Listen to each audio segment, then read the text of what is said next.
안녕하십니까. 신득식 영어 유튜브 채널을 구독해 주셔서 감사합니다.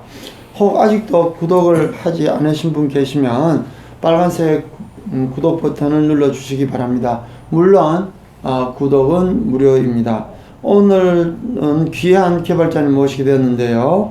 새로운 복지 건설 계획안을 개발하신 김연도 개발자님을 소개해 올리겠습니다. 네, 안녕하십니까. 김연도입니다. 지난날 건설계획안에 대해서 좀 더 구체적이고 실제적인 이야기를 하기 위하여 출연하였습니다. 아울러 여러분들의 많은 관심과 성원 그리고 질의에 대해서 머리 숙여 감사드립니다. 또한 신득식 영어 유튜브 채널을 통해 최초 공시하게 되어 감사드립니다. 예, 오늘 노인 종신 임대 아파트에 대해서 오늘은 본격적으로 시작해 보도록 하겠습니다. 예, 노인 종신 임대 아파트 입주를 위한 가입자의 입주금 관리 방법에 대해서 말씀드리겠습니다.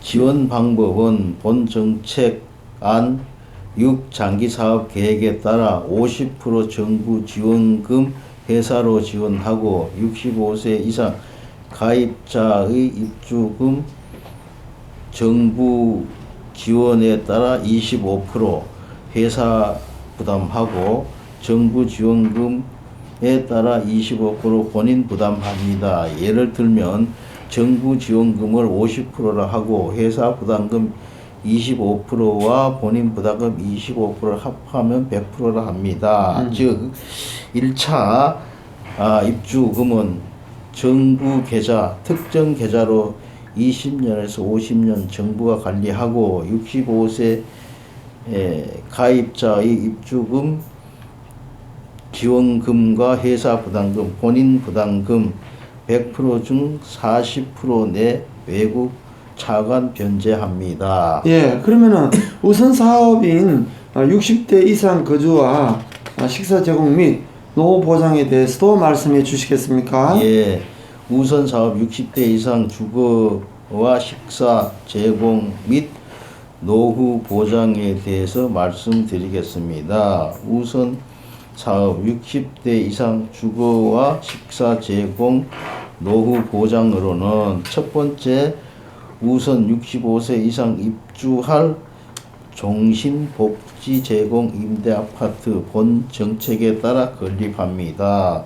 두 번째 본 정책에 따라 65세 이상 입주 조건에 의한 입주자 모집 및 입주자 관리 운영합니다. 다음으로 장기사업 계획에 따른 일자리 창출과 대책의 효과에 대해 말씀드리면 첫 번째, 제조업 신규 일자리는 1등급 고등학교 졸업 이하자와 2등급 전문대 졸업자가 해당되며 두 번째, 3등급자 일자리는 정부가 중소기업체의 비정규직과 식당, 주방장, 24시 편의점 알바, 배달원을 업주와 협의하여 3등급자로 정부가 지정 시는 업주 부담금과 본인 부담금을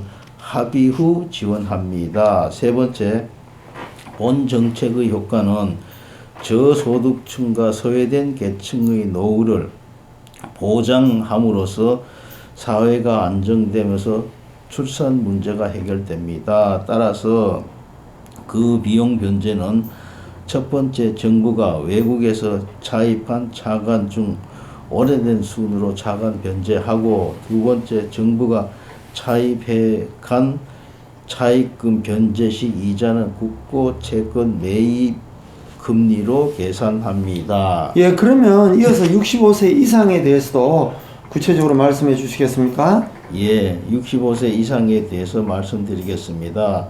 2차 정부는 65세 이상자가 복지아파트에 입주하면 평생 입주금을 입주회사로 지급합니다. 정부가 지급한 평생 입주금은 다시 정부와 복지아파트 운영회사와 공동계좌에 입금 30년 이상 공동관리합니다. 따라서 정부는 매년 복지아파트 운영회사로 1년분씩 결제하고 회사에 따라 매월별 지급하고, 그리고 복지아파트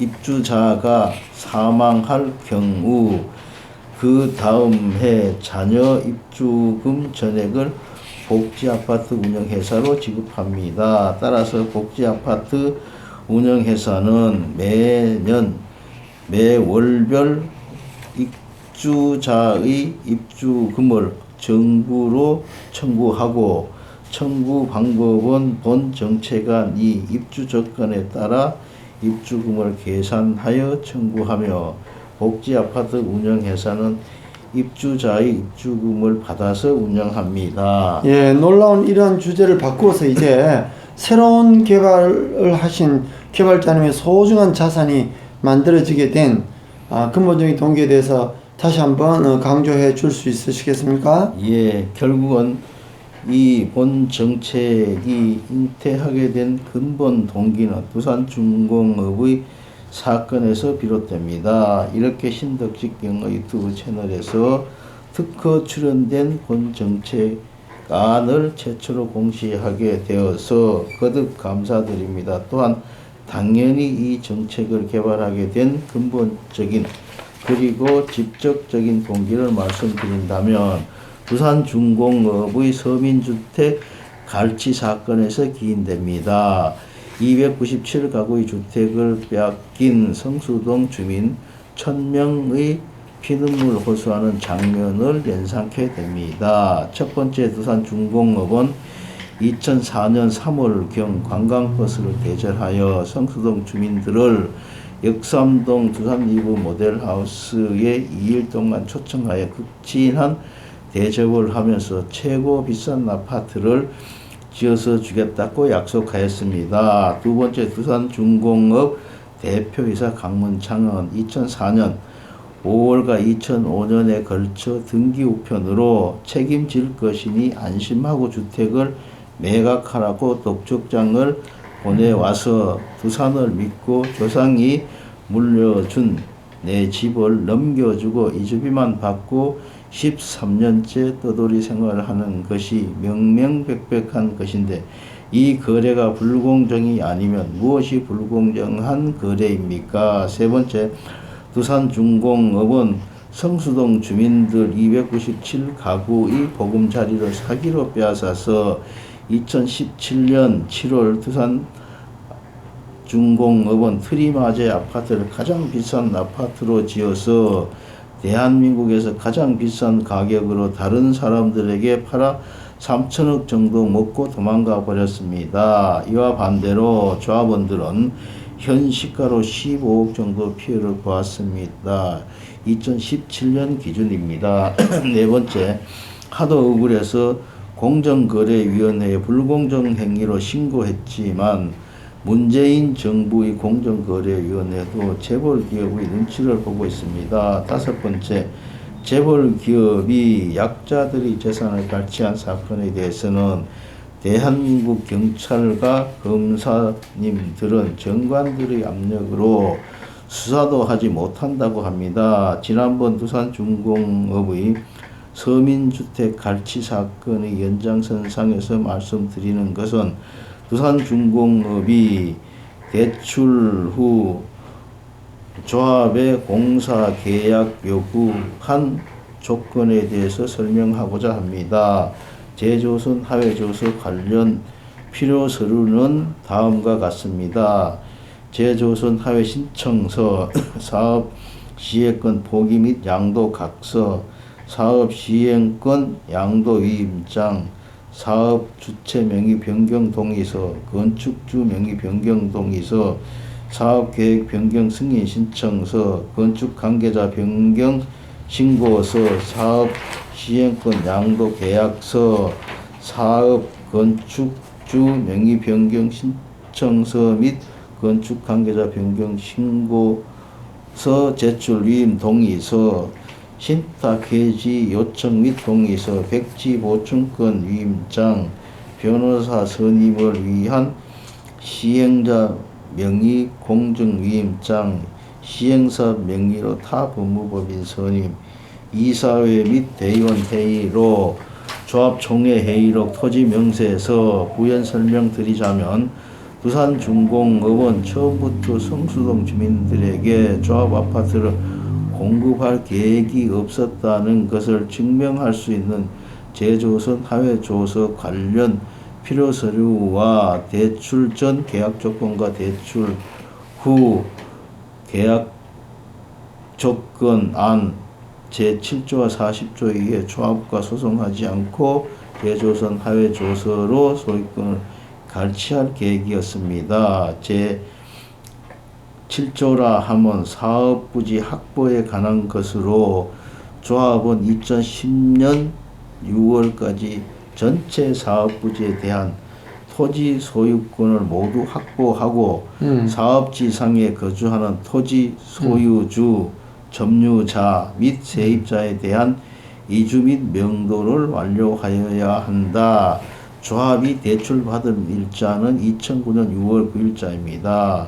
제40조라 함은 사업 시행 관련 권리 이전으로 제4항의 조합은 상기 1항에서 3항의 이행을 보증하기 위하여 조합은 두산중공업에게 제조선 하회조서를 제출하여야 한다. 공사 계약 조건으로 조합원이 PF 3,600억 계약서의 연대 보증과 조합원이 두산중공업 주식회사에 가서 집행할 경우 상기 제조선 하회조서에 의해 조합원 포기와 사업권 포기를 요구하여 조합과 공사 계약을 체결하지 못한 사건입니다. 이와 같이 모든 것이 사전 기획된 사건임을 보여주는 것입니다. 네, 장시간 본 정책안의 근본적인 동기에 대해서 정말로 피와 같은 진솔한 말씀을 전가해 주셨는데, 또한 근본적인 동기에 대해서 두산공업의 부조리한 측면을 자세하게 나열해 주신 것도 감사드리고, 끝까지 시청해 주신 여러분께 감사드리며 특별히 개발자 김연도 선생님에게 또 진심으로 감사를 드립니다. 감사합니다. 이렇게 귀한 자리를 마련해 주심을 감사드리며 시청자 여러분에게도 감사드립니다. 감사합니다. 감사합니다.